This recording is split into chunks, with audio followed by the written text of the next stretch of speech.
Bien, buenas tardes nuevamente. Después de nuestra breve pausa, vamos a reanudar nuestro servicio, especialmente este segmento que consiste en, digamos, una enseñanza, la exploración del texto bíblico que nos va a ocupar hoy, que es Apocalipsis capítulo 14 del 1 al 5. Hemos estado estudiando este texto, Apocalipsis, en lo que va del año y solo hicimos una breve pausa de 6 semanas, el verano que recién terminó. Y esta será nuestra tercer domingo en que hemos retomado el servicio o la serie basada en Apocalipsis. Y hoy veremos los primeros 5 versículos del capítulo 14. No es un capítulo extenso, debo decir, pero probablemente los varios temas que confluyen en este capítulo invitan a verlos por separado esta ocasión. Y debo decir que ustedes han sido muy generosos en las dos últimas sesiones, han sido capítulos no solo completos, sino además densos, ¿verdad? En términos de las imágenes que maneja el Apocalipsis, y nos ha llevado nuestro tiempo en cada sesión tratar de explorar o entender esas imágenes y apreciar su relevancia o pertinencia para el día de hoy. Y sí, nos ha llevado algo de tiempo, pero espero, como decía Rebeca, hoy sea un poquito más breve. Eh, Espero. Bien, Apocalipsis 14 del 1 al 5, y quisiera acercarme al tema de esta manera, que de hecho ha sido un tanto recurrente. Existe una institución, tiene su sede en Londres, allá en Inglaterra, se llama el Instituto Internacional de Estudios Estratégicos, y entre otras, año con año publica lo que llama un sondeo de conflictos armados, ¿verdad? En el año, en todo el mundo, en lo que va de ese año, digamos, registra todos los conflictos de diversa índole en todas partes del mundo y publica información muy pertinente de corte geopolítica. Y esta es la última edición, de hecho, la última edición de este documento, de esta institución. Y dice lo siguiente en la introducción a este documento. Dice, en febrero del 2022, en tanto el mundo aún se tambaleaba en medio del legado desastroso de la pandemia del coronavirus, la invasión de Ucrania por parte de Rusia se convirtió en el conflicto más importante entre naciones desde la Segunda Guerra Mundial, golpeando a la economía global con otro shock. Y debo decir que la palabra shock, así como está, ya es un anglicismo que ya admite el diccionario de la lengua española, así que es válido decir shock. Con otro shock considerable al trastocar las cadenas de suministro de bienes para la agricultura y energía, principalmente esas dos áreas de la economía, al intensificar la presión inflacionaria previa a través de su impacto en cereales básicos, fertilizantes y precios de energía. La guerra fomentó pobreza, desigualdad e inseguridad alimenticia, esta última ya en niveles récord debido a la pandemia.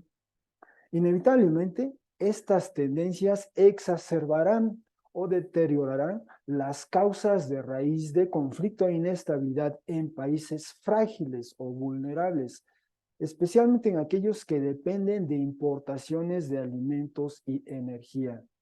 Lo que es más, la crisis humanitaria sin precedente y las necesidades de reconstrucción creadas por la guerra en Ucrania limitarán la ayuda humanitaria internacional y los fondos para el desarrollo disponibles para muchos conflictos y crisis en otras partes del mundo. Entonces, son algunos de los efectos o implicaciones que destacan de este conflicto.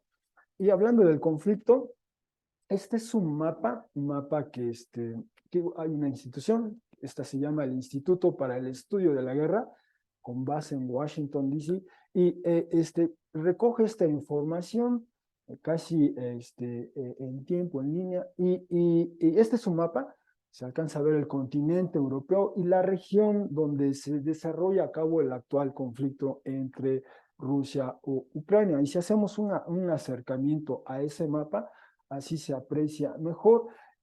Bueno, las zonas delimitadas en un color azul o oscuro eran las zonas previas al conflicto donde ya Rusia tenía control territorial de ese país, y las la zona en rojo, o sea, delimitada por color rojo, son las áreas donde Rusia se ha extendido, donde realmente ocurrió la invasión a partir del 24 de febrero. Y alcanzamos a ver si se aprecia en unas zonas aquí en azul, por ejemplo, perdón, aquí, por acá y por acá, donde son puntos de conflicto donde se está llevando a cabo la contraofensiva de Ucrania hacia Rusia. Ucrania está tratando de repeler, de empujar, si queremos decir, a Rusia hacia atrás, ¿verdad? Que regrese. Entonces, ahí es donde se está llevando esa zona. Pero ese es el territorio que está ocupando actualmente Rusia, ¿no? Que ha invadido Rusia, el territorio ucraniano. Y repito, esto fue al corte del pasado viernes a las 3 de la tarde. No sé si ha habido un movimiento considerable, pero por lo pronto esa es la información.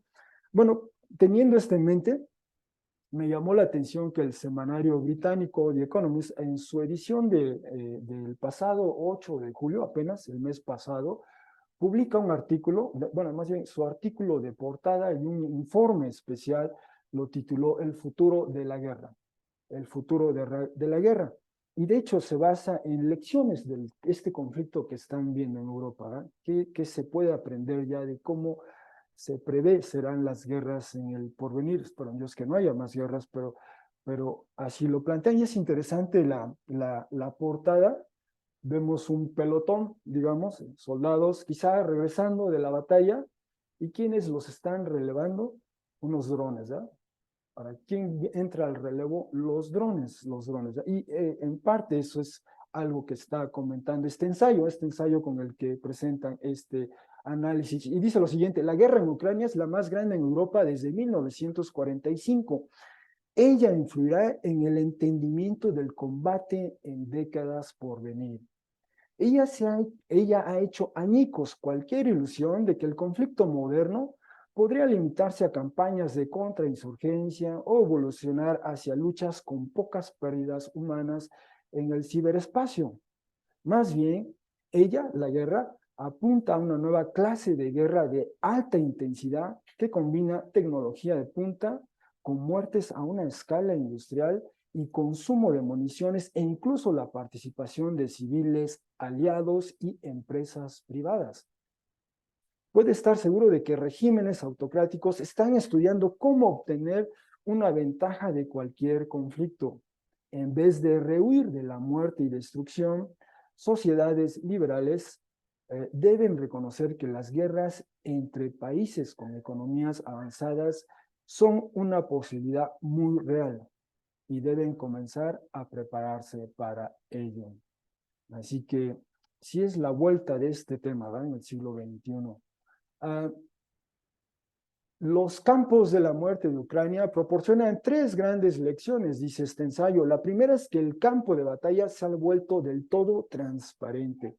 Olvídese de binoculares o mapas. Piense en sensores que todo lo ven o en satélites y una flotilla de drones. Baratos y ubicuos, ellos generan información que procesan algoritmos que siempre se están mejorando, los cuales pueden detectar agujas en la paja, la señal del celular de un general ruso, por decir, o la silueta de un tanque camuflajeado. Esta información puede entonces ser remitida por satélites al soldado de más bajo rango en el frente de batalla o utilizada para dirigir o apuntar artillería y misiles con una precisión y un rango sin precedentes. Esta calidad de la hipertransparencia significa que las futuras guerras gravitarán en torno al reconocimiento. Las prioridades serán detectar al enemigo primero antes de que él te detecte, inhabilitar sus sensores, sean drones o satélites, y trastocar sus medios de envío de datos a través del campo de batalla, sea por medio de ciberataques, guerra electrónica o a la antigua, con explosivos, ¿no? Que no te descubran, ese es el punto. Segundo, dice, la segunda lección es que la guerra puede aún involucrar una inmensa cantidad de cientos de miles de seres humanos y millones de máquinas y municiones. El número de víctimas en Ucrania ha sido severo. La habilidad de detectar objetivos y atacarlos de un modo preciso ha elevado considerablemente el conteo de personas muertas. Para adaptarse, las tropas han transformado montañas de lodo al cavar trincheras dignas de las batallas de Verdún o Passchendaele, si esa es la manera de pronunciar esto, en la Primera Guerra Mundial, dos batallas famosas, una en Francia y otra en Bélgica, donde la estrategia era cavar trincheras, era muy, muy típico de aquello. El consumo de municiones y equipo ha sido asombroso. Rusia ha disparado 10 millones de proyectiles en un año. Ucrania pierde 10.000 drones al mes. Esto significa rellenar inventarios para prepararse para una elevada tasa de consumo de estos objetos, crear la capacidad industrial para fabricar hardware de guerra a una escala más rápida y cerciorarse de que los ejércitos tienen las reservas suficientes de personal. La tercera lección, una que también ha aplicado para gran parte del siglo XX, es que los límites de una gran guerra son amplios e indistintos o indiferentes. En Ucrania, los civiles han sido hechos partícipes de la guerra, ya sea como víctimas, alrededor de 9.000 civiles, solo civiles, han fallecido, o como participantes. Una abuela provinciana puede ayudar a guiar el fuego de artillería a través de una app en su celular. Desde luego, todo esto que se comenta aquí ha ocurrido ya. Y más allá del antiguo centro de operaciones militares, un nuevo grupo de empresas privadas han resultado cruciales. El software para el campo de batalla de Ucrania es albergado en los servidores de la nube de las grandes empresas tecnológicas en el extranjero. Empresas finlandesas proporcionan información de objetivos militares y los satélites estadounidenses las comunicaciones. Nuevos límites crean nuevos problemas. La creciente participación de civiles plantea preguntas legales y éticas. Compañías privadas ubicadas fuera de la zona de conflicto pueden estar sujetas a ataques virtuales o armados. Y el ensayo concluye así: ejércitos que no aprendan las lecciones de la nueva clase de guerra industrial, como se exhibe o se presenta en Ucrania, corren el riesgo de perder ante los tales. Bueno, perdonen que inicie con un tema tan sombrío como el de la guerra que se está llevando a cabo en Ucrania, en suelo ucraniano, pero quizás se verá el porqué de, aludo a este tema en un momento. Por lo pronto, vamos a leer ahora el texto de Apocalipsis, capítulo 14, versículos 1 al 5. Solo son 5 versículos en los que hoy estaremos explorando en el resto de esta sesión. 14:1. Y vi o percibí, y mira, el Cordero se ha colocado sobre la montaña Sión, y con él 144,000, teniendo el nombre de él y el nombre del Padre de él, habiendo sido escrito en las frentes de ellos. Y escuché una voz procediendo del cielo como un sonido de muchas aguas y como un sonido de un gran trueno. Y la voz que escuché, como arpistas que cantan, o como músicos cantantes, ¿no? Como aquí en la banda que escuchamos, tocando con las liras o arpas de ellos, es decir, al mismo tiempo que cantaban, tocaban. Eso es lo que quiere decir esa expresión. Y cantan como una nueva canción delante del trono y delante de las 4 criaturas vivientes y los ancianos. Y nadie era capaz de aprender la canción, sino las 144,000, los que han sido comprados de la tierra. Estos son quienes con mujeres no fueron causa de impureza ritual, ya que castos son estos los que van tras del Cordero, donde quiera que vaya. Estos fueron comprados de entre los seres humanos, una primicia para Dios y para el Cordero. Y en la boca de ellos no fue hallada mentira o falsedad. Inmaculados o irreprochables son. Por cierto, quizá parecía que hubiese cometido yo algún error de dedo, digamos, como suele decirse, al inicio bueno, en esta segunda parte de 14:3, dice, y nadie era capaz de aprender la canción, sino las 144,000. Y luego dice, los que han sido comprados de la tierra. El texto en griego presenta esa ambivalencia textual en el uso del artículo definido o determinado en plural. Es decir, hablamos primero de las 144,000 es femenino, así aparece en el texto en griego, e inmediatamente después dice, usando el artículo plural masculino, los que han sido comprados de la tierra. No es un error de dedo en este caso, a veces yo los tengo, debo admitir, pero esta ocasión no, así está en el texto en griego. Y en un momento comentaremos un poquito más por el de esa ambivalencia, las posibilidades de esa ambivalencia, pero así está en el texto en griego. Bueno, al momento decía yo, hemos en esta segunda parte de nuestra serie, desde hace 2 domingos vimos capítulo 12, el domingo pasado capítulo 13, hoy estamos viendo los primeros versículos del capítulo 14, pero hace 2 domingos, al retomar nuestra serie, nos iniciamos contemplando, apreciando este drama cósmico. Decíamos que es como estar aquí sentados, pero en vez de ver la proyección de este proyector, valga la redundancia, en esta pantalla retráctil, era como que si todos estuviésemos viendo el cielo, el cosmos, y ahí vemos estos símbolos o señales. Y lo que vimos en capítulo 12, primero fueron estos dos signos o símbolos o señales entrelazados. El primero era una mujer que vestía o estaba con atavíos cósmicos, sol, la luna debajo de sus pies, las estrellas como una corona, es decir, se vistió con atavíos cósmicos, pero esta mujer estaba embarazada. Y al mismo tiempo vimos otro símbolo, señal de un dragón rojo, un gran dragón rojo, decía el texto, ¿verdad? Con 7 cabezas y 10 cuernos, y ya vimos por qué 7 cabezas y 10 cuernos la semana pasada. Y también a este dragón se le refiere como la serpiente antigua, el adversario, el engañador. Esos fueron los símbolos que vimos, y veíamos también cómo interpretarlos, cómo apreciar y después de explorar las referencias, los ecos, las alusiones a la narrativa bíblica, al texto bíblico mismo, concluíamos que la mujer como símbolo, como señal, apunta a esta comunidad mesiánica a través de la cual adviene o arriba o llega o irrumpe en nuestro mundo el bebé Mesías, ese bebé que da a luz esta comunidad, digamos.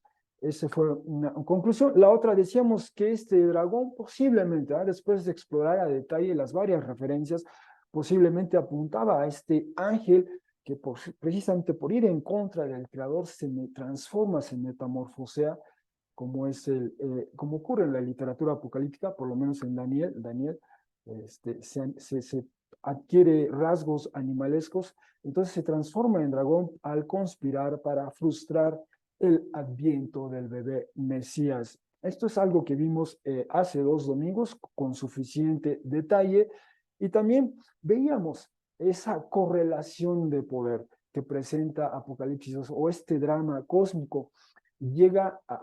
Adviene este bebé Mesías y este bebé Mesías es llevado hacia Dios y hacia su trono, y comunica de esa manera, decíamos, en esas pocas palabras, compendia, resume, sintetiza esta trayectoria cristológica de Jesús desde su adviento hasta su exaltación, ¿no? Toda esa trayectoria de la que comenta el Nuevo Testamento. Entonces, el bebé Mesías va a estar allá con Dios, con su trono, y en cambio, quien cae, vimos, es el dragón del cielo a la tierra. Vimos como el jefe de ángeles, Miguel, pelea junto con sus ángeles contra el dragón y los ángeles de él y es echado a la tierra y comienza ese descenso, esa caída del dragón.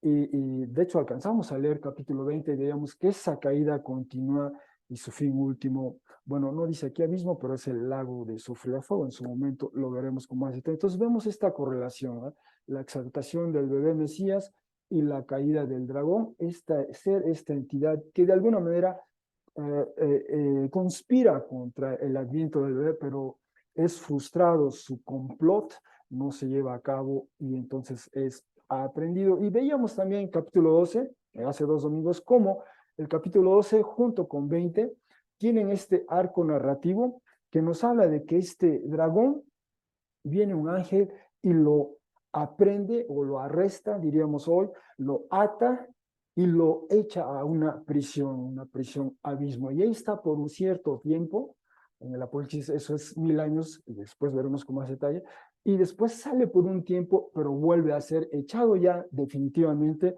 a otra prisión, si se quiere, ¿verdad? Confinado a otra prisión, en este caso es una prisión de un lago de fuego y azufre, ¿verdad? Que trata de comunicar esa figura. Entonces, esa caída tiene esas etapas, pero termina acá, y aquí tenemos la exaltación del bebé Mesías, y se abre ese arco narrativo, y empezamos a ver qué es, o sea, eso se vuelve, por así decirlo, una suerte de telón de fondo, un trasfondo, un escenario para las cosas que empiezan a ocurrir, y empezamos a ver la semana pasada. En Apocalipsis 13 vimos el surgimiento de dos monstruos, ¿verdad? Primero, un monstruo de la tierra, una bestia de la tierra, 7 cabezas, 10 cuernos. Veíamos, ¿verdad?, que en Daniel, pues la suma de las cabezas de las 4 bestias son 7, y era la super bestia, ¿no? Toda resumida, sintetizada, de las 4 bestias de Daniel en una sola bestia, y que apuntaba al surgimiento del Imperio Romano. Y veíamos también la semana pasada el monstruo que sale de la tierra y que apunta a este culto al emperador. Vimos los referentes históricos con suficiente detalle, y de hecho veíamos cómo emerge en el año 31 antes de Cristo esta figura, esta forma, esta entidad política que concentra todo el poder en una sola persona, en este caso Octavio Augusto, en esa batalla naval en Accio. Vimos las referencias la semana pasada, y a partir de entonces emerge este régimen imperial que inaugura Octavio, y después le sucede Tiberio, Gallo, Calígula, Claudio, Nerón, Galba, Otón, Vitelio, Vespasiano. Esos fueron veíamos, ¿verdad?, el famoso año asiago de los 4 emperadores en Roma: inestabilidad, zozobra, incertidumbre, y finalmente con Vespasiano se inaugura una nueva dinastía, la dinastía Flaviana, y le da cierta estabilidad al imperio. Después de Vespasiano viene su hijo Tito, y después el hermano de este, Domiciano, finalmente Nerva y Trajano. Cierra el primer siglo, inicia el segundo siglo después de Cristo. Bueno, este era el referente histórico que estábamos viendo, y también esta es la extensión del imperio a lo largo del primer siglo. Veíamos este mapa, los alrededores del Mediterráneo. Esto lo hemos visto con suficiente detalle en los últimos días, y mencionábamos la semana pasada esta tesis de este historiador de la Universidad de Oxford. Bueno, ya falleció, Simon Price. Esta tesis con la que concluye este libro, que marcó un parteaguas en los estudios del periodo clásico, pero esta era su tesis contundente: el culto al emperador, junto con la política y diplomacia, forjó la realidad del imperio romano. Es una tesis muy fuerte, pero su libro justamente provee evidencia para sustentarla. Y veíamos cómo, por ejemplo, Dion Casio, este historiador romano, nos comentaba que Octavio César, a los extranjeros, a los que él denominó griegos, les permitió que levantaran unos santuarios consagrados a su propia persona: a los asiáticos en Pérgamo y a los bitinios en Nicomedia. Esta práctica, que tuvo su comienzo aquí, se siguió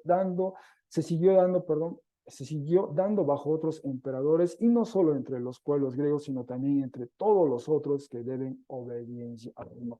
Veíamos la semana pasada, esta es una iniciativa desde abajo, desde los súbditos, especialmente en esa provincia de Asia Menor. Le proponen a Octavio si les permite construirle un templo, hace esa concesión, y de hecho este reverso de la moneda, una moneda de plata, Sistóforo se llamaba la moneda, de plata, acuñada más o menos en el año 41-42, allí en la ciudad de Éfeso, que hemos visto en nuestra serie.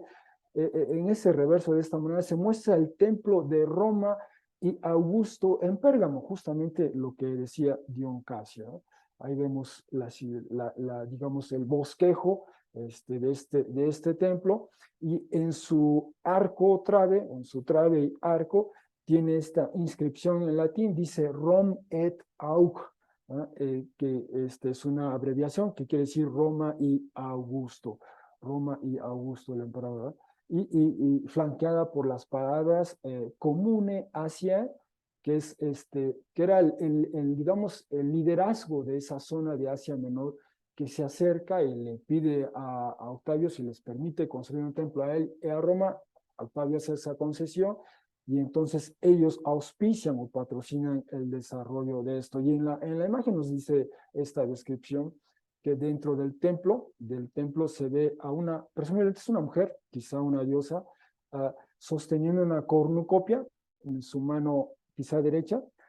La cornucopia era un cuerno de la abundancia, ¿verdad? Le decía, ¿no? O sea, era un símbolo de que habría prosperidad, bienestar, eso comunicaba la cornucopia, pero le está tratando de colocar una corona en la cabeza del emperador Claudio. La efigie que se ve en medio de ese templo es el emperador Claudio, y entonces simplemente esta moneda, decíamos, ¿verdad? Que en la antigüedad, así como hoy día vemos las ciudades saturadas de estos espectaculares, o los anuncios en las revistas, o los comerciales en la televisión, bueno, el equivalente en el primer siglo por lo menos eran las monedas, ¿no? Con las monedas se difundía esa propaganda o cualquier cosa que quisieran comunicar el imperio, y entre otras esto, ¿no? Entre otras esto.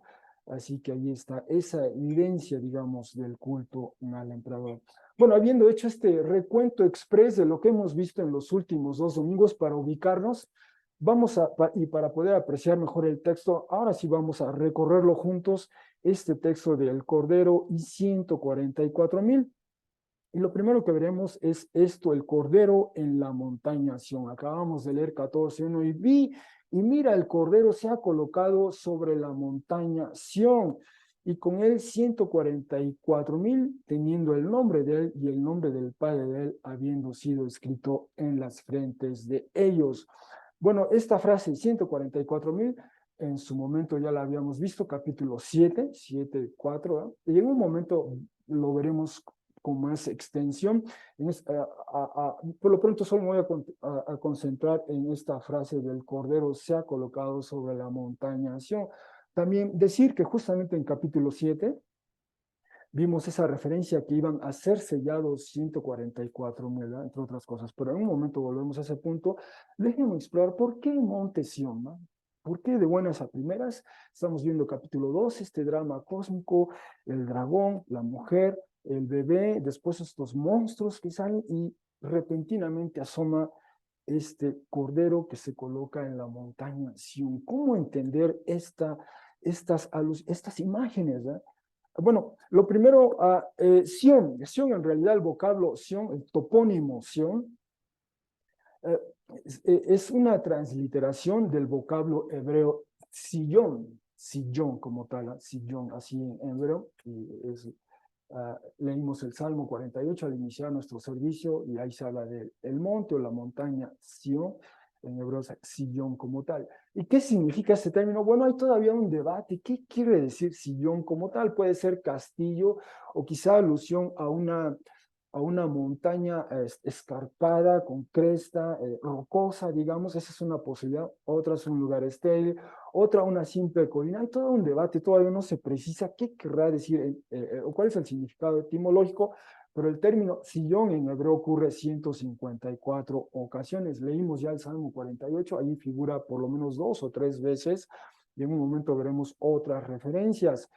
El vocablo entonces sillón, al hacerse la traducción de hebreo a griego a partir del tercer siglo antes de Cristo, casi se transliteraba de sillón, pasa a Sión en griego. Y en griego, en el Apocalipsis solo figura aquí, en 14:1, en el resto del Nuevo Testamento ocurre 6 veces, y ya nuestro hermano Max nos hizo favor de leer Hebreos 12, y ahí vimos esa referencia a Sión, al monte Sión, ¿no? Y en la versión en griego del Antiguo Testamento ocurre 184 ocasiones. Bueno, eso es el vocabulario. Ahora, la montaña Sión como tal, la montaña Sillón como tal, en hebreo, bueno, la primera vez que ocurre ese término Sillón es justamente en 2 Samuel capítulo 5. En el verano, al hacer nuestra pausa de esta serie, tuvimos oportunidad de explorar algunas facetas de la vida del rey David. Y este fue uno de los textos que vimos, ¿no? 2 Samuel 5 ya es ese momento en la vida de David que finalmente, por tercera ocasión le unge, derraman aceite sobre él y ya es proclamado finalmente rey de todo Israel, ¿no? Había sido ungido de casi adolescente, pasan quizá 10 años, o 7 por lo menos, después sus contemporáneos de la tribu de Judá, le ungen, es el rey de Judá, pero finalmente llegó el momento en que ya fue rey de todo Israel, tercera ocasión, segunda Samuel 5, y entonces, entre otras, cuando le ungen ya por tercera ocasión y es proclamado rey, él se encuentra, nos dice el texto bíblico, en la ciudad de um, Hebrón, creo que dice, si se alcanza a apreciar por aquí, perdón por lo que está en el mapa.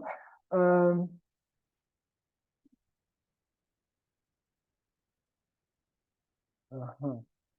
Y, a ver si la alcanzo a ubicar acá. Más o menos, para darse una idea, por aquí está más o menos Hebrón y por aquí está Jerusalén, ¿verdad? Entonces, cuando proclaman ya finalmente a David como rey de todo Israel, ese evento ocurre en Hebrón y de aquí, nos dice el capítulo 5, lo que vamos a ver ahorita, se desplaza él de aquí a Jerusalén, va hacia al noreste, ¿ah? Sí, sí, más o menos, exacto, exacto. Gracias, gracias. Y entonces continúa el texto, y caminó, dice así en hebreo, o caminó, o fue el rey y los hombres de él, y aquí el rey es David, a Jerusalén, o Jerusalén, hacia Jayebusí, quien habita la tierra, y dijo a David, esta entidad, esta persona, este pueblo, dice, no vendrás aquí, ya que incluso causarán que retrocedas los ciegos y los cojos al decirte, no vendrás, David, aquí y capturó David a la fortaleza o al baluarte de Sillón. Y luego viene esta observación, este comentario. Ella, la ciudad de David es, ¿no? Eventualmente así se conoció la ciudad de David, Sillón. Ese lugar del que se hace David con los suyos. Y viendo estos mapas, el primero a la izquierda es un mapa topográfico de Jerusalén. En realidad, lo que hace David, se hace David de esta zona de lo que originalmente esto fue la ciudad de David.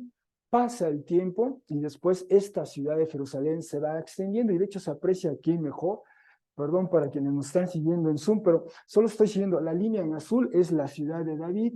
Después, cuando a David le sucede su hijo Salomón, Salomón expande esa ciudad de David original y cubre toda esta área. Y de hecho, aquí en esta parte al norte es donde construye el templo. Salomón construye el templo también en una colina, pero ya incluye todo este segmento. Y después, por lo menos 2 siglos después, ya estamos hablando de tiempos del rey Ezequías, finales del siglo octavo. Esta área en verde es lo que abarca ya la Jerusalén de entonces, ya delimitada por su muralla. Por su muralla, cuando los de Asiria quieren, por ejemplo, hacerse de ella y no pueden, digamos, no pueden. Es tiempos del rey Ezequías. Y eventualmente Jerusalén vino el rey Nabucodonosor con su ejército babilónico, se hacen de Jerusalén, la destruyen, la derriban, y luego viene el proceso de reconstrucción, y en ese proceso de reconstrucción es entonces que adquiere esta forma que se le ve acá. Y diríamos, ese serían los contornos de la Jerusalén que le tocó conocer y vivir a Jesús, a Jesús. Pero entonces comienza allí, en el texto bíblico, esta ciudad de David se refirió como Sion o como Sión, pero también al paso del tiempo, después donde estaba colocada el templo, también se hablaba de la ciudad de Dios, ¿no? El Salmo 48, de hecho, es una invitación. La ciudad de Dios es justamente el templo, el espacio que Dios habita aquí en la tierra. Es una invitación a su ciudad y a eso se le llama el monte Sión. Entonces vemos que Sión empieza a referirse primero originalmente a la ciudad de David, después abarcaba el templo y después hay ocasiones en que el monte Sión o Sión como tal abarca toda la ciudad, ¿no? Entonces es la sede, el asentamiento, la residencia del rey del pueblo de Dios, por ponerlo en esos términos, pero al mismo tiempo la morada de Dios también, ¿no? Los usos que adquiere ese término, el contexto nos va a ir marcando la pauta. Por ejemplo, en la tradición profética, por mencionaros, ya vimos la tradición en la literatura sapiensal. Iniciamos nuestro servicio leyendo el Salmo 48, ¿eh? Invita a venir a ir a la ciudad santa de Dios, a la ciudad de Sión. En la tradición profética tenemos este texto de Isaías, el profeta Isaías, justamente el profeta Isaías, Isaías 2, uno de sus primeros mensajes, dice así: la palabra que vio o contempló Yesayahu o Isaías, como decimos aquí, hijo de Amoz, sobre Judá y Jerusalén. Y esta es la palabra, dice: será al final de los días que sea establecida, será la montaña de la casa de Yahvé en la cima de las montañas. O sea, imaginemos una cordillera de montañas, bueno, esta destaca, ¿verdad? Un poco parecido a la cadena montañosa de los Himalayas, ¿no? Donde destaca el Everest como el más alto, ¿verdad? Pero alrededor hay otros altos, pero la que destaca es el Everest. Más o menos esa es la idea, ¿verdad? La montaña de la casa de Yahvé en la cima de las montañas, quien hace que sea elevada de entre las colinas, y fluirán hacia ella todas las naciones, y caminarán o vendrán muchas gentes y dirán, siguiendo con Isaías: caminemos o vengamos y subamos a la montaña de Yahvé, a la casa del Dios de Jacob, y nos instruirá en sus caminos y caminaremos en sus veredas, pues desde Sion saldrá, dice así en hebreo, Torah, o sea, en este caso saldrá enseñanza, y la palabra de Yahvé desde Jerusalén, y juzgará entre las naciones y reprenderá a muchas gentes, y forjarán sus espadas por cuchillas de arado y sus lanzas por hoces. No elevará o no levantará una nación hacia otra nación la espada, y no se ejercitarán de nuevo en la guerra. Este es uno de los mensajes inaugurales del profeta, y habla de Sion como eso, la montaña de Dios, la morada de Dios, el lugar desde donde emana la palabra de Yahvé, la palabra que instruye, que enseña, la palabra que propone un estilo de vida, una perspectiva de la vida alterna a la violencia, a la campaña militar, si se quiere, ¿no? Porque dice que juzgará entre las naciones, reprenderá a muchas gentes. ¿Y cuál es el efecto, la implicación de esa enseñanza y de ese juicio? Pues que sus espadas las van a tornar en cuchillas de arado, y las lanzas las van a convertir en hoces o podaderas, ¿no? Actividad agraria. Y no se va a elevar, no se levantará una nación hacia otra con la espada. Qué mensaje tan pertinente, por cierto, ahorita para la situación de Ucrania y Rusia, ¿no? Qué mensaje.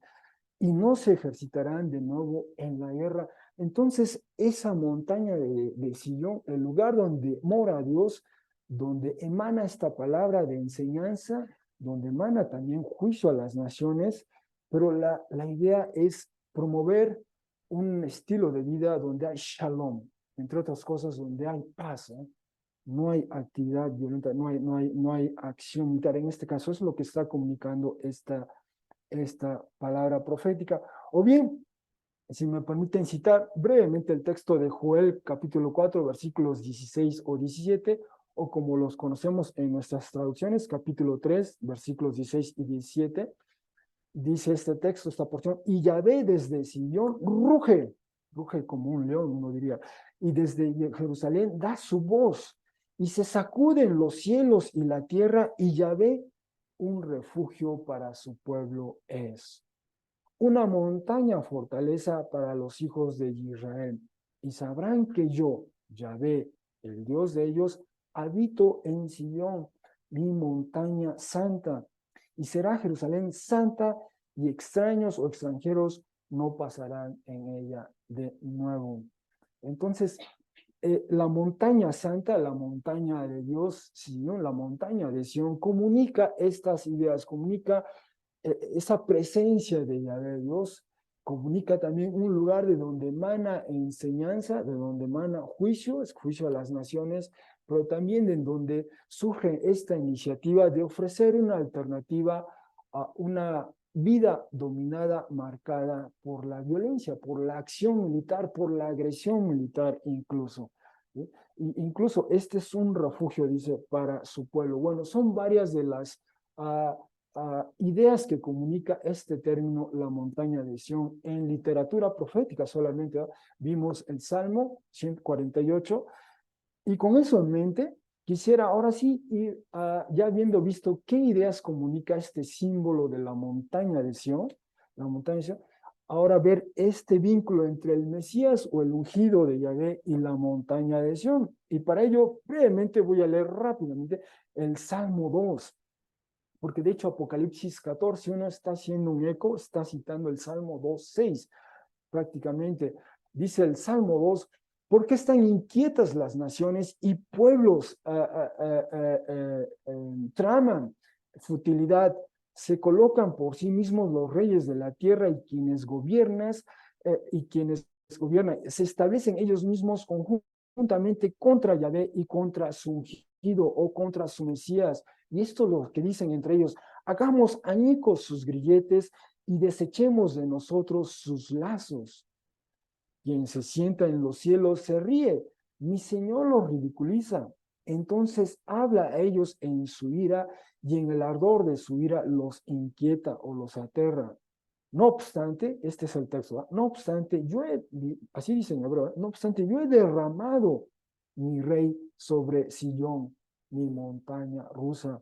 O si parafraseamos un poco, yo he consagrado para ser un líder con una libación, o sea, derramar a mi rey sobre Sillón, mi montaña santa. Entonces, en ese lugar, esa montaña de Sion, Dios ha colocado su ungido, su Mesías. Y continúa el Salmo. Permíteme contar en torno al decreto o lo que ha dispuesto Yahvé. Dios dice: Yahvé dijo a mí, mi hijo eres tú, yo el día de hoy te he engendrado, es decir, te he empoderado, te he investido, pide de mí y daré naciones como propiedad tuya y como posesión tuya los confines de la tierra.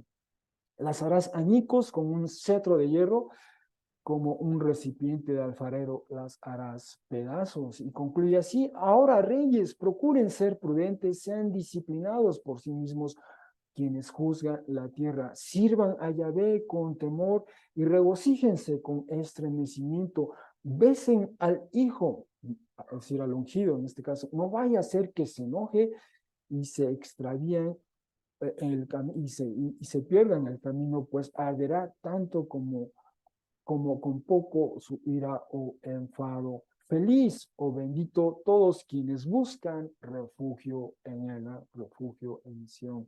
Entonces, la idea que comunica el Salmo 2 es esta: las naciones están inquietas, quieren sublevarse, quieren rebelarse al orden instalado por Dios, el Creador, y el Creador a través de su agente, a través de su ungido, el Mesías, él instaura orden, un nuevo orden en el que invita a las naciones a subordinarse, a someterse, a reconocer a este. Pero el punto es este: Dios coloca a su ungido en la montaña Sión. Ese es el referente, el que recupera Apocalipsis 4. De hecho, este es el Salmo 2:6, traducido del texto en hebreo, pero si vemos la traducción del Salmo 2:6 a partir del texto griego del Antiguo Testamento, conocido como la Septuaginta, eh, hay cierta diferencia en el texto en griego. Dice: pero yo fui designado rey por él sobre Sión, la montaña santa de él. Y ese es el texto que está retomando a Apocalipsis 14:1, pero en vez de referirse a un rey, o en vez de usar así el vocablo rey, habla de el cordero. Nada más es cuestión de sustituir rey por cordero, y eso es en realidad lo que está haciendo Apocalipsis 14:1. 14:1, el cordero se ha colocado sobre Sión, la montaña de Dios, ¿no? Eso es lo que está haciendo él. Entonces, Apocalipsis 14 actualiza el Salmo 2:6 alrededor de la figura de Jesús, el Mesías, pero el lenguaje que utiliza Apocalipsis es el lenguaje del cordero, y en un momento regresamos a ello. Pero entonces estamos viendo por qué hay esta alusión al monte de Sión y esta figura que Dios autoriza, sanciona, empodera, es este agente suyo, el Mesías, el rey, y ahora en el lenguaje del Apocalipsis, el cordero, el cordero. Y por cierto, sobre el cordero, bueno, este término lo vimos en Apocalipsis 5,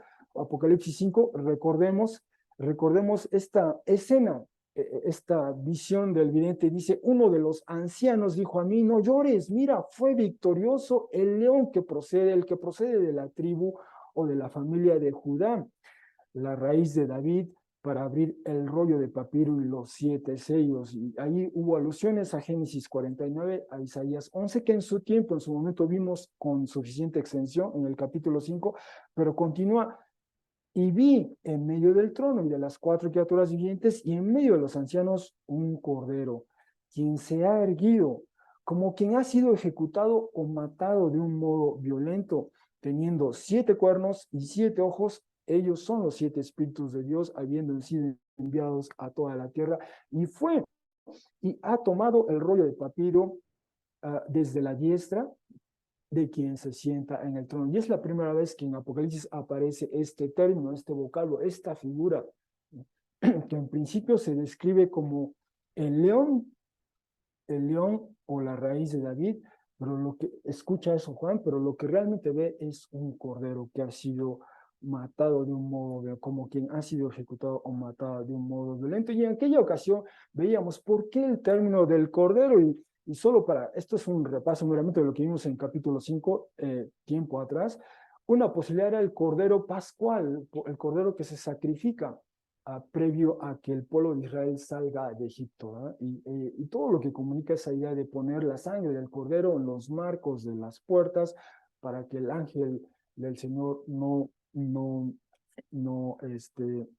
emitiera su juicio, digamos, en esa casa. Esa es una, o bien el cordero sacrificado en la tradición de Levítico especialmente, el cordero sacrificado para la ofrenda por el pecado no intencionado o para la ofrenda para la limpieza de una persona leprosa, entre otras, o finalmente la tradición profética, la tradición especialmente de Isaías, el siervo de Yahvé, cuyo sufrimiento vicario, sufrimiento por otros, Isaías 53, 4, 6, fue descrito como un cordero para la ejecución, fue llevado, ¿verdad? Y probablemente ese es el que está recuperando más a Isaías, perdón, Juan en su visión. Pero esas son las posibilidades del por qué la figura del cordero. Y veíamos también en su tiempo esta referencia histórica de Tácito, aquel a quien tomaban nombre, de quien tomaban nombre hablando de los cristianos. Cristo había sido ejecutado por el reinado de Tiberio, por el procurador Poncio Pilato. Esta cita la vimos con extensión la semana pasada. Entonces, en suma, empezamos a ver capítulo 12, luego capítulo que nos presenta este drama cósmico, la exaltación del bebé Mesías, la caída del dragón, que abre este arco narrativo, surge este monstruo del mar, este monstruo de la bestia, y pareciera que esta retórica, este discurso es el que domina. Pero esta visión que nos presenta Juan, la del león cordero en la montaña de Sión, nos da el referente adecuado de la realidad en la que vivimos, aunque pareciera que esta es el quien tiene dominio, en realidad por encima de ellos, por detrás de ellos, por delante de ellos, por debajo de ellos, por encima está este agente de Dios, el creador, ¿verdad? El cordero está allí en la montaña, y de él ya vimos que de la montaña emana enseñanza, emana juicio, emana una posibilidad marcada por el que rehúsa la violencia como el discurso que imponga orden, orden en la sociedad, ¿no? Digamos, tiene todos esos referentes este símbolo, ¿no?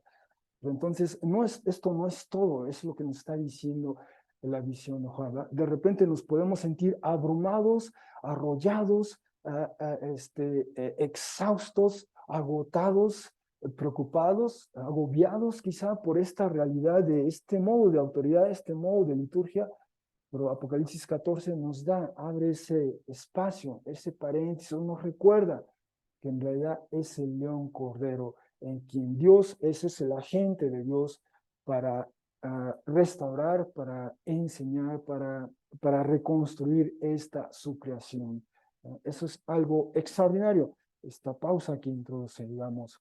Bueno, ese es el primer punto. El segundo, hay otro tipo de liturgia. 14.2, y escuché una voz procediendo del cielo como un sonido de muchas aguas y como un sonido de un gran trueno. La voz que escuché como arpistas que cantan, ¿verdad? Personas que al mismo tiempo tocan un instrumento y cantan a la vez, ¿eh? Eso es lo que comunica este texto. Y el instrumento son las liras o arpas y cantan como una nueva canción delante del trono y delante de las cuatro criaturas vivientes y los ancianos. La semana pasada veíamos que hay una liturgia, bueno, ahorita me refiero ya, pero antes de continuar, esta frase, y cantan, si prescindimos de esta preposición, quizá, y cantan una nueva canción, sería idéntica a 5:9, exactamente idéntica, ¿verdad? Y el texto en griego, de hecho, pone entre corchetes esta partícula, cómoda, pero esta es exactamente idéntica a 5:9, ¿verdad? Y de hecho, aquí 14:3 no nos dice cuál es el texto, el contenido de esta nueva canción, pero nosotros ya hemos escuchado esta nueva canción, ¿no? Ya sabemos la letra y ya sabemos quiénes la entonan, la cantan. Esto nos es familiar. Esto nos lleva otra vez a Apocalipsis 4:5, este escenario donde está el trono de Dios, ahí está el Cordero rodeado de estas criaturas vivientes, de estos ancianos y de estas eh, innumerables ángeles, ¿eh? Recordamos, ese es el escenario que nos presenta, concéntrico, por cierto, Apocalipsis 4, Apocalipsis 5, y allí es donde se escucha este canto por primera vez en el texto, quiero decir, en el texto de Apocalipsis. ¿En qué consiste este canto? Y ahora sí lo pongo aquí explícito, como suele decirse hoy, ¿eh? Explícito, pero esto dice 5:8, y cuando tomó el rollo de papiro, las cuatro criaturas vivientes y los 24 ancianos cayeron delante del Cordero, teniendo cada uno una lira y unos cuencos de oro, estando llenos de inciensos aromáticos, los cuales son las oraciones de los santos, y cantaban una nueva canción diciendo, y aquí viene el canto. ¿Y en qué consiste? Esta es la letra del canto. Digno eres al tomar el rollo de papiro y abrir los sellos de él, pues fuiste ejecutado, fuiste matado de un modo violento, absorbiste toda la violencia del imperio, por ponerlo en esos términos, y compraste para Dios con la sangre tuya de toda tribu y lengua y pueblo y nación, y los constituiste para el Dios de nosotros un reino y sacerdotes y reinarán en la tierra. El canto en realidad gravita en torno a esa actividad redentora de Jesús, ¿eh? Él fue ejecutado y con eso paga, compra, redime, rescata, recupera para Dios a su creación, que ahora estaba extraviada, alejada, dominada, alienada, distanciada. Él hace ese acto de reconciliar, de atraer para Dios nuevamente a su creación. Eso es lo que hace el Cordero. Eso no lo pudo hacer el emperador. El emperador solo imponía orden a base de espada y sangre, ¿no? Es decir, infligía violencia.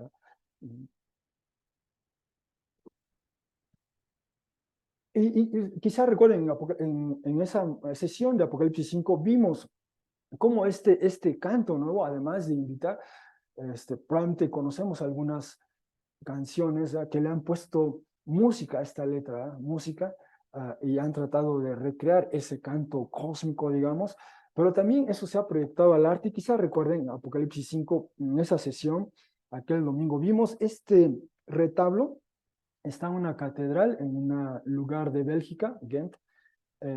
Allí está este retablo, veíamos, ahí estaba sí, bueno, explicamos, ¿verdad? Estaba flanqueado a Adán y Eva, algunos de los profetas, estaba, um, sí, pero lo interesante de esta parte final era la adoración del Cordero, ¿no? Y cómo el pintor, o sea, retrataba a sus contemporáneos y literalmente puso allá un cordero, ¿no? Un cordero, y encima alcanzamos a ver el espíritu, pero cómo veía a sus contemporáneos este pintor. Este pintor es un cuadro muy famoso, la adoración del Cordero. Bueno, veíamos cómo estas visiones invitan al arte a plasmarlas, a traducirlas de un modo plástico, si se quiere, en estas imágenes. Bueno, vimos eso, ¿eh? Y solo un breve comentario. Hay esta liturgia que gravita en torno a este canto nuevo, y en contraste con la liturgia de la bestia. ¿Cuál es la liturgia de la bestia? Pues cuando vimos la semana pasada que la autoridad de esta bestia que emana de la tierra, la autoridad toda de la primera bestia ejerce delante de ella, es decir, hace que la tierra y quienes en ella residen, de modo que se postrarán y adorarán a la primera bestia de la que fue curado el golpe de muerte de ella, ¿verdad? Entonces tenemos aquí también una liturgia y tendrán su canto, su manera de proceder, pero tenemos el contraste con esta voz del cielo, o estas voces, este coro celestial, esta orquesta celestial, digamos por así decirlo, ¿verdad? Y el canto aquí es un canto nuevo, un canto nuevo. Entonces hay ese contraste, ¿no? Estamos viendo estos contrastes, este es uno de ellos. Paso a mi último punto, 144,000. Dice otra vez el texto, y nadie era capaz de aprender la canción, sino las 144,000, los que han sido comprados de la tierra. Estos son mujeres, perdón, con mujeres no fueron causa de impureza ritual, ya que castos son estos los que van tras el cordero donde quiera que vaya. Estos fueron comprados de entre los seres humanos, una primicia para Dios y para el cordero, y en la boca de ellos no fue hallada mentira. Inmaculados son. Bueno, y de nueva cuenta, vemos ahí las referencias, 144,000, capítulo 7, los que han sido comprados. Acabamos de leer este texto, Apocalipsis 5, 9. La lectura que hizo para nosotros, Vania, Deuteronomio 21 al 9, eran digamos, las normas, los criterios, las reglas, si se quiere, previas, bueno, es decir, que regulaban, sancionaban cómo iba a combatir el pueblo de Dios con otros pueblos cuando ese era el caso, aunque en realidad en el Pentateuco, por lo menos, quien toma siempre la iniciativa y pelea es Yahvé, Dios, ¿no? De hecho, en Éxodo 15, literalmente el canto de Moisés, Éxodo 15, quizás sea 15:3, dice así, Moisés está celebrando, ¿no? Salieron de Egipto, cruzaron las aguas, y ellos no pelearon con el ejército de Egipto. Dios a su manera hizo que esa amenaza se disipara, ¿no? Y celebran eso con un canto, precisamente, ¿no? De ahí viene la idea del canto, el canto, ¿no? Pues ahí en Éxodo 15 habla de un cántico nuevo también, ¿no? Estos cantos que celebran la salvación, la Yeshua de Yahvé, ¿no? Pero ahí usa Moisés en Éxodo 15, usa una frase, dice, Yahvé, literalmente dice en hebreo, un hombre de guerra, ¿no? Yahvé, un guerrero, ¿no? Presenta a Yahvé como el que justamente el que pelea. Ellos no usaron espada ni lanzas, no se confrontaron con eso, fue directamente acción de Yahvé Dios a través de su creación, por ponerlo en esos términos, por ponerlo en esos términos. Bueno, pero pasa el tiempo y después vienen ciertos lineamientos de qué es lo que debe hacer el pueblo en caso de que vaya a participar en una guerra, porque la premisa básica era que Dios va con su pueblo, con los que van a pelear, va con ellos, ¿no? Dios está presente en medio de ellos, entonces ellos tienen que observar ciertas normas porque la presencia de Dios está en medio de ellos. De otra manera, el hecho de que esté la presencia de Dios en medio de ellos puede afectarles, puede dañarles, puede ser adversa si no observan esas normas de pureza ritual, de pureza ritual. Y leímos unas en Deuteronomio 20, que nos leyó Vania, hay otras más en Deuteronomio 23, del 9 al 10, y por ejemplo, Josué capítulo 3, Josué capítulo 6, elaboran, ¿ya?, qué pasaba antes, qué pasaba durante y qué pasaba después de una guerra en la que de alguna manera participaba Yahvé Dios, ¿no? Pero entre otras había que observar cierta pureza ritual. Y eso es lo que destaca aquí este texto de los 104, en un momento veremos ello, pero ese es el punto, ese es el punto. Y bueno, hay una alusión a Isaías 53:9. No fue hallada mentira en la boca de ellos. Bueno, en un momento regreso a eso. Pero en Apocalipsis 7 tuvimos igual, en su momento, vimos con suficiente extensión este pasaje de los 144,000. Y recordemos, ¿ya?, había alusión a este censo militar. Esto es Apocalipsis 7 del 4 al 5. Solo leo brevemente el 4 y 5. Dice, y escuché el número de quienes han sido sellados, 144,000, quienes han sido sellados de toda tribu o de toda familia de los hijos de Israel, y empieza a detallarnos y nos menciona las tribus de Judá, Rubén, Gad, Aser, Neftalí, Manasés, Simeón, Leví, Isaacar, Zabulón, Joseph, Benjamín, 12,000 de cada uno de ellos, ¿ya? Quienes han sido sellados. Y hay un eco, una alusión a Números capítulo 1 y Números capítulo 26. Y en aquella sesión, quizás recuerden, veíamos las varias maneras que en el texto bíblico se enumeran o se enlistan las tribus de Israel, ¿eh? La primera vez que aparece en Génesis 29, bueno, son los nombres Rubén, Simeón, Leví, Judá, Dan, Neftalí, Gad, Aser, Isaacar, Zebulón, Dina, Joseph, Benjamín, el orden al nacer y los varios usos que tienen las listas según el contexto, ¿verdad? Y veíamos que especialmente en Números 1.5 corresponde a un censo de guerra. Esa es la razón por la cual se enumera, ¿verdad? De 20 años de edad en adelante hasta el conteo de cuántas personas están en condiciones de participar en la guerra. Y en ese orden aparecen, pero veíamos que a lo largo del texto bíblico el orden varía. En qué orden se están colocando los nombres, depende del sentido, del propósito de esa lista o de ese censo um, en el texto al cual se refiere. En su momento vimos ello, pero también veíamos el 12 como símbolo del pueblo de Dios. Cuando Jacob bendice a sus hijos a manera de despedida previa a su muerte, el autor se refiere a ellos como las 12 tribus de Israel, y el Nuevo Testamento de hecho se refiere a ellos como los 12 patriarcas. Una vez que salen de Egipto, una vez liberados de Egipto, al interior del pueblo se llega a hacer la ecuación 12 tribus igual a los hijos de Israel, y posteriormente en la expectativa posterior al exilio, todavía se refiere al pueblo como las 12 tribus de Israel, y en el Nuevo Testamento se refiere a las 12 tribus, se habla de las 12 tribus de los hijos de Israel. Entonces el 12 adquiere ese significado, ¿eh? 12 como referencia, referente del pueblo de Dios, por lo menos en el pasado. Pero también en el Nuevo Testamento Jesús llama a 12 discípulos, a quienes denomina 12 apóstoles, así está en estos evangelios, y posteriormente a dicho grupo, a los 12, se les identificó como los 12, o sea, los 12 apóstoles, simplemente se habla de ellos como los 12 o los 12 apóstoles del Cordero. Veremos esa expresión en Apocalipsis capítulo 21, Dios mediante. Y de hecho, Jacobos, el hermano del Señor en la carne, ¿sí? Se refiere a los discípulos de Jesús como las 12 tribus que se hallan en la diáspora, que se hallan dispersas.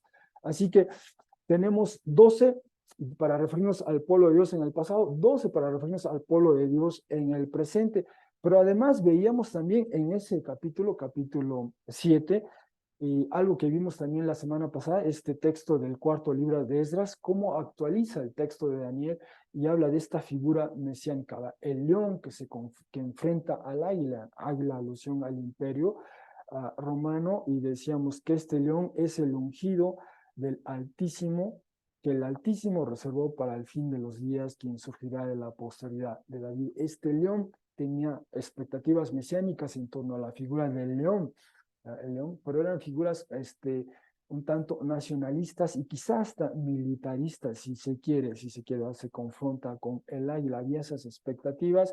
Y veíamos también en ese tiempo este texto del Qumran que hace esta lista de algunos de los descendientes de los hijos de Leví, los hijos de Judá, los hijos de Benjamín, que guerrearán contra ellos, ¿no? Usa este lenguaje bélico para confrontar en este conflicto, perdón, entre los hijos de la luz y los hijos de las tinieblas. Y hay una referencia a los del dominio de Kitim, ¿verdad? Es una referencia a los romanos. Bueno, eso lo vimos con suficiente extensión en el capítulo 7, y ahí veíamos esta posibilidad, ¿verdad?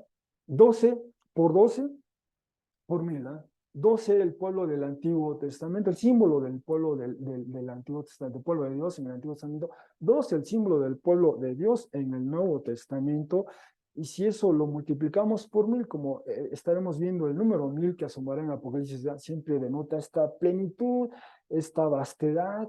Y entonces tenemos el 144,000, que simbólicamente apunta a esto, a la plenitud, a la totalidad quizá de este pueblo. Bueno, son algunas posibilidades que vimos en capítulo 7. Habiendo dicho eso, este texto amplía un poco más nuestra comprensión de estos 144,000. Por ejemplo, nos dice que el nombre del Cordero y del Padre ha sido escrito en sus frentes, ¿no? Y decía yo, hay esta ambivalencia lingüística o gramatical en el texto en griego al utilizar el artículo definido femenino plural. Dice las 144,000, E inmediatamente después emplea el artículo definido masculino y dice los que han sido comprados de la tierra. Entonces, como lectores nos plantea esta pregunta, ¿cómo entender esta ambivalencia, ¿no? El símbolo como tal, 144,000, pues abarcan por lo pronto a hombres y mujeres, ¿no? No excluye, es una primera inferencia que podemos hacer basada en esta ambivalencia, ¿no? Habla de mujeres, habla de hombres, entonces incluye a hombres y mujeres, ¿no? Porque de hecho es una, si me permiten decirlo así, cuando uno lee números 1 o números 26, el censo militar que se hace explícitamente dice que solo toma en cuenta a los hombres, a los de 20 años en adelante, hasta cierta edad, pero enfatiza eso. Y aquí el Apocalipsis resiste, ¿verdad? O recupera, o amplía, o redefine los términos de ello, de quién participa en esta ejército de Dios, si me permiten decirlo así, que ahorita veremos, ¿no? Pues es tanto hombres como mujeres. Hay esa ambivalencia, ¿no? No se puede ser ya dogmático, decir que solamente hombres o solamente mujeres, sino aquí es hombres y mujeres. Parece que ese es el punto, ¿no?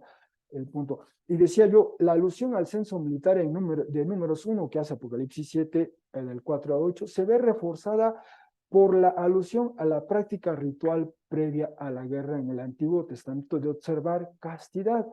Si uno lee el texto, bueno, de hecho, ¿alguien me podría leer, por favor, Deuteronomio 23 del 9 al 10? Deuteronomio 23 del 9 al 10, por favor, si alguien me puede leer ese texto.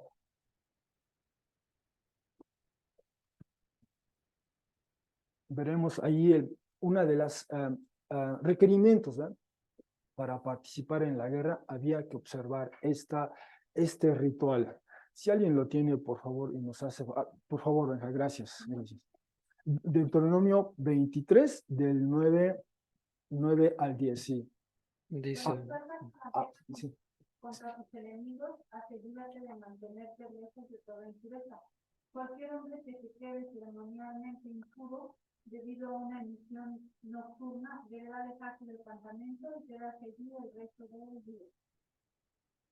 Gracias, hermana, gracias. Entonces, entre otras, la actividad sexual, por ponerlo en un sentido, estaba proscrita, ¿verdad? Previo a la guerra, uno de los requisitos a observar para quienes iban a participar en la guerra era abstenerse de incurrir en alguna relación sexual o en alguna actividad sexual, ¿verdad? Eso lo marcaba el texto bíblico, ¿verdad? Y en un sentido es lo que se alcanza a leer. Quizás recuerdan este episodio de Segunda de Samuel, perdón, ahí puse 8, en realidad es incorrecto, es Segunda de Samuel 11, del 8 al 11. ¿Recuerdan cuando lamentablemente David comete adulterio con Betsabé? Manda a llamar Urías al esposo de él, estaba en la guerra Urías, ¿verdad? Viene a ver a David y David le dice, bueno, báñate, ve a tu casa, pasa un tiempo con tu esposa, y él no fue.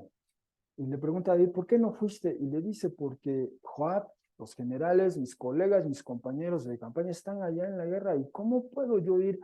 Y hay un eco quizá de esta práctica, ¿verdad? Porque en la guerra de alguna manera la sanciona Yahvé Dios, y por lo tanto hay que observar esa práctica, esa pureza ritual que exigía el participar en la guerra. Y hay un eco de ello ahí probablemente. Pero ese es el punto, ¿ah? Lo que se menciona aquí en Apocalipsis 14 hace una alusión a ello, a observar esa castidad, porque era parte de ello, ¿ah? Pero ese es el lenguaje, el símbolo, digamos, de la pureza que requiere participar en ello. No que, es decir, no está indicando que todos estos eran castos sexualmente de por vida, sino simplemente esa alusión a ese momento previo a la guerra. Quien iba a participar en la guerra debía observar ciertas indicaciones, como decía, por ejemplo, el texto que leyó Baña. Si alguien está por casarse o se iba a casar y no ha estado con su esposa, pues mejor quédese con ella y que otros vayan a la guerra, ¿verdad? Si alguien ha construido algo, pues termine que otros vayan a la guerra. O sea, hay ciertas concesiones que hace el texto, ¿verdad? Esta es una de ellas. Otro aspecto, se enfatiza un par de ocasiones que fueron comprados de entre la tierra o de entre los seres humanos, ¿verdad? Se enfatiza de estos 144,000 fueron comprados o como vimos en el capítulo 5, de toda tribu, pueblo, lengua y nación. Y un último punto, a pesar de las alusiones al censo, rituales militares, ellos emulan al Cordero. ¿Y cómo es que emulan al Cordero? Pues no se haya falsedad en su boca. Y ese es un eco de Isaías 53:9. Previo a Isaías 53:9, en Isaías 53:7 se habla del Cordero como quien va, el siervo de Yahvé, como un Cordero que va para ser inmolado o sacrificado y no abrió su boca. Entonces, estos que van tras el Cordero, pues también le siguen en esos términos, subvierten el discurso militar, por así decirlo, sea expectativas mesiánicas, nacionalistas, contemporáneas o la retórica imperial. Y también hay un contraste con la praxis, con la práctica de la bestia de la tierra. La bestia de la tierra, entre otras cosas, hace que todos los pequeños y los grandes, los ricos y los pobres y los libertos, dieran a ellos una marca. A estos 144,000 les han escrito el nombre del Cordero y de Dios en su frente. Bueno, estos, los que veneran la bestia o la estatua de ella, les dan su marca. Y con esa marca, pues sin esa marca nadie es capaz de comprar o vender si no tiene la marca. Entonces vemos estos contrastes sutiles implícitos que hay entre Apocalipsis 13 y Apocalipsis 14. Bueno, en conclusión, el drama cósmico que introduce Apocalipsis 12, es decir, la aceptación del bebé Mesías y la caída del dragón, forman el telón de fondo de la aparición del monstruo que emerge del mar, esta alusión histórica que hemos visto al Imperio Romano, y el surgimiento del monstruo de la tierra, esta alusión histórica al culto al emperador. Y ante tal perspectiva dominada y agobiada por esa forma de autoridad y liturgia hostiles a Dios y su pueblo, el vidente Juan nos presenta la realidad del león cordero instalado en la montaña de Sión, es decir, el ungido de Yahvé que rige a su creación, incluyendo a las naciones, haciendo eco del Salmo 2 o actualizando cristológicamente al Salmo 2. Además, elabora sobre ese símbolo del pueblo de Dios en plenitud 144,000, en particular su canto y la emulación de su líder, el Cordero, al trastocar también el discurso militar, tanto de expectativas mesiánicas nacionalistas como imperial. Algunas implicaciones del texto que hemos visto hoy, cómo ilumina este pasaje la realidad de nuestra actual coyuntura dominada por la violencia, principalmente vinculada al crimen organizado, o la militarización del servicio público, o incluso la agresión militar de un país hacia otro, como vimos al principio de este servicio. ¿Podemos cantar con plena convicción el canto nuevo del Apocalipsis? Es decir, reconocemos a Jesús como quien nos compró con su sangre para Dios su Padre, por ejemplo. O bien, ¿cómo asumimos el desafío de seguir al Cordero a plenitud en nuestras palabras, en nuestras decisiones y en nuestras acciones? Bueno, gracias hermanos por su tiempo y cedo la palabra aquí. Gracias.